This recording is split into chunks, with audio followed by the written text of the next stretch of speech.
you, Mr. Speaker, and I thank the honourable member from Victoria for his presentation on this.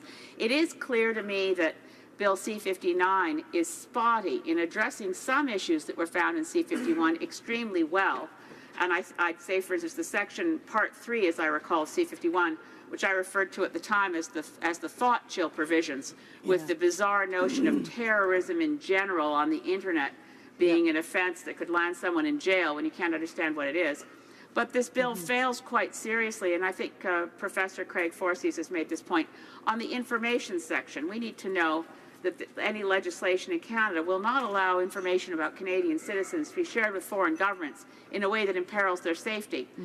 A lot of this bill appears to come from the decisions on the Maher-Arar inquiry and on the Air India inquiry. So I asked my own colleague, though, in his reference to torture, my disappointment was that no one seems to have focused on Part 5 of C-51, which amended the Immigration Act, in which a colleague that certainly the member knows well, Professor Donald Galloway at University of Victoria, was the only one to fully understand that section, trying to figure out what was Bill C-51 Part 5 trying to do in amending the Immigration Act. And the conclusion was give information to judges for security certificates without having to inform them the information was obtained by torture. And I wonder if the member for Victoria has any insights as to where that section has gone, because no one is fixing it in C-59. The honourable member for Victoria. Well, I thank my colleague from Saanich Gulf Islands for her question and for her thoughtful perspective on Part 5. There's 9 parts to this omnibus bill, and Part 5, as she pointed out, is the amendments to the Security of Canada Information Sharing Act.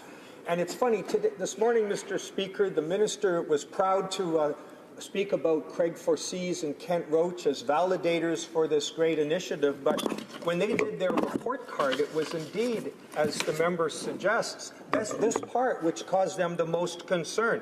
While they liked parts of the bill, they would grade this part, Part 5, with a bare pass, as they put it, because they just simply didn't address the concerns that people like Professor Galloway have addressed from the start. This is one of the areas that needs a considerable amount of work. The other one, of course, is the need for judicial warrants. And it's so unclear just what the court's powers are in light of the Charter. We certainly need to get that right as well, because to suggest that our courts can somehow be in favor of or be the promoters of Charter violations is hugely problematic in a system that's governed by the rule of law.